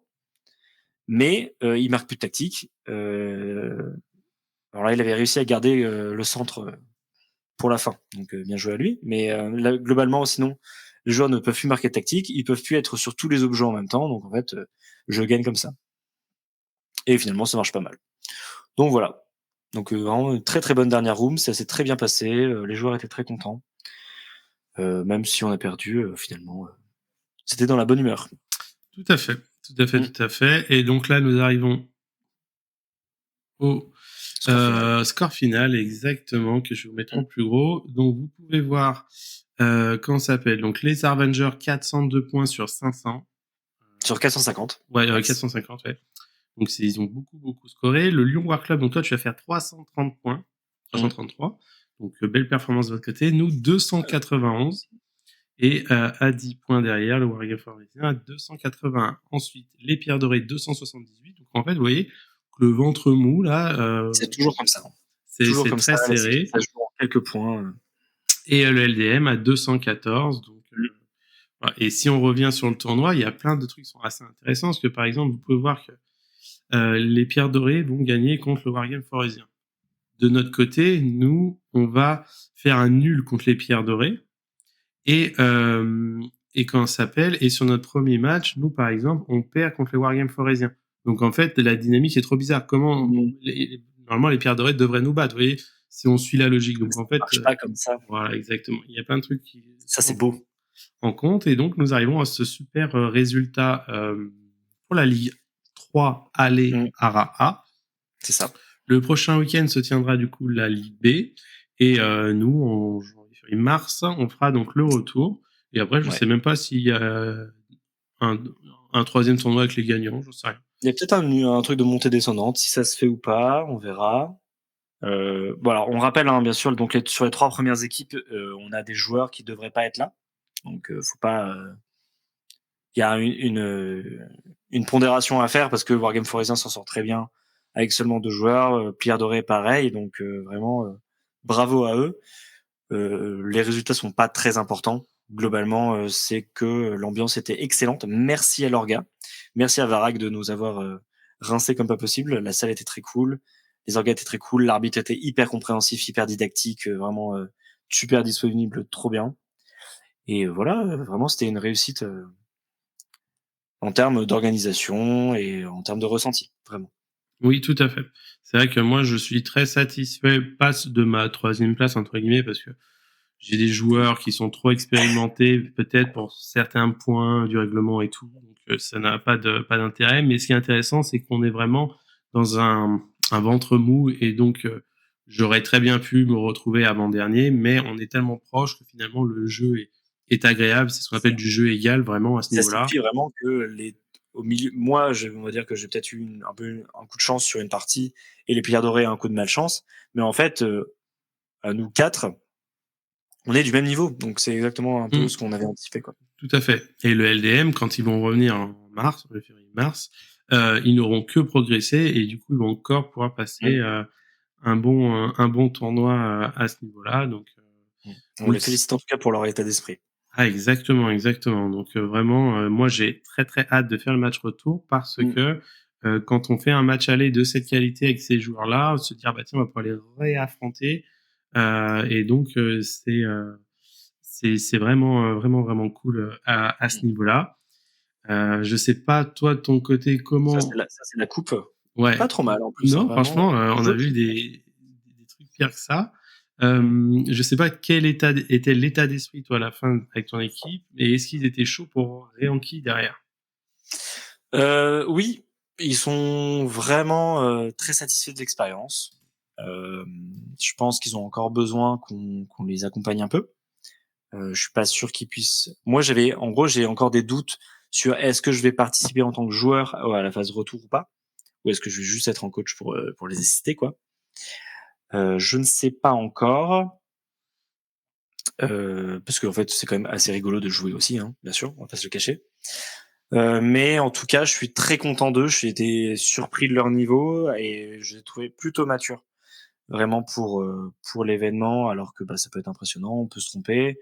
Après, j'avais mis pas mal de garde-fous avant. Ils n'avaient pas le droit de changer de liste au dernier moment, ce genre de choses, pour éviter. En fait, c'est l'expérience que nous on a eue. Hein. On a fait ce genre de conneries. On veut pas que ça se répète parce qu'on sait que ça se passe mal.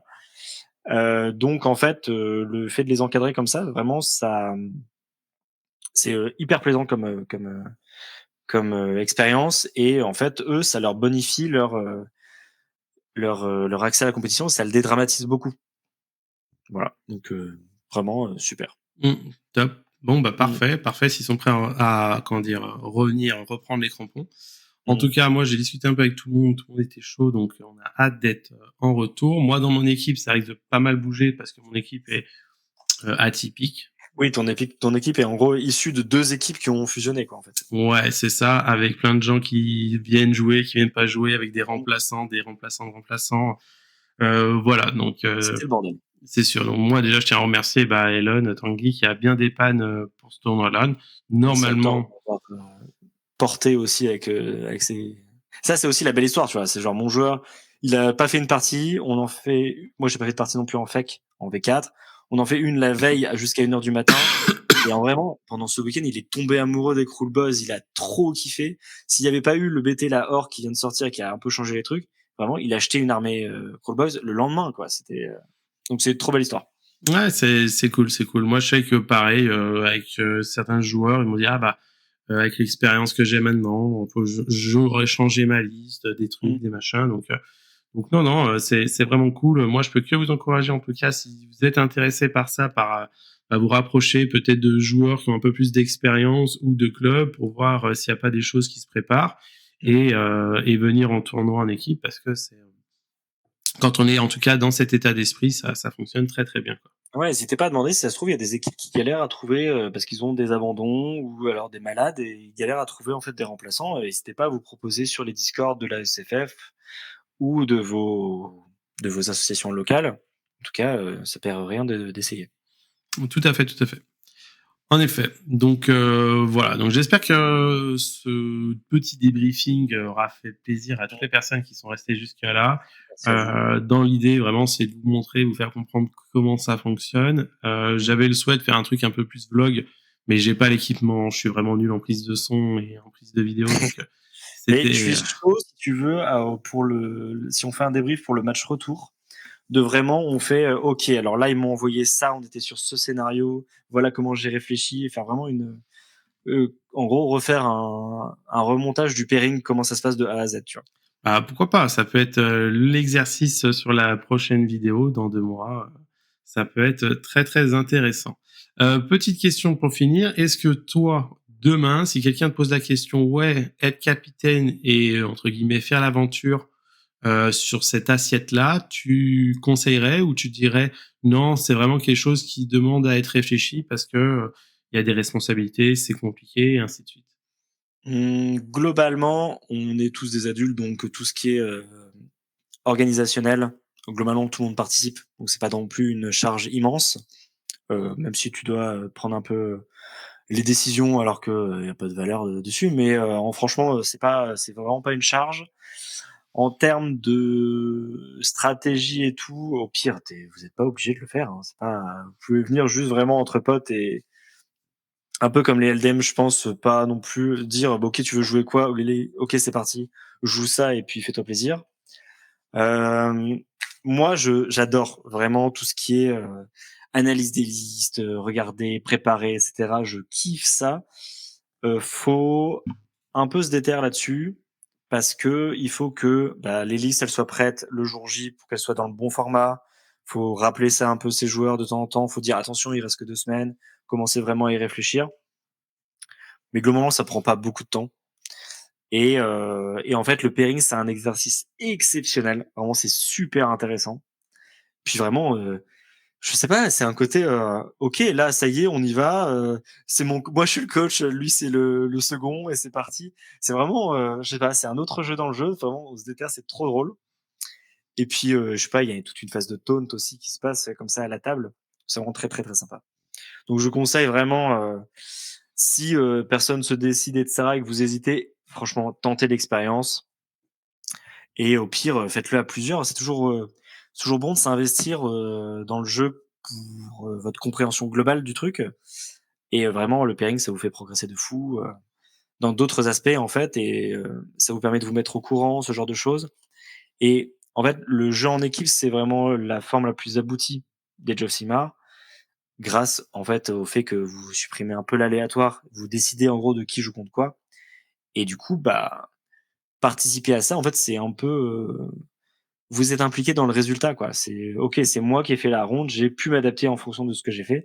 J'ai pas fait un résultat parfait, mais je me suis investi dedans et ça c'est super agréable.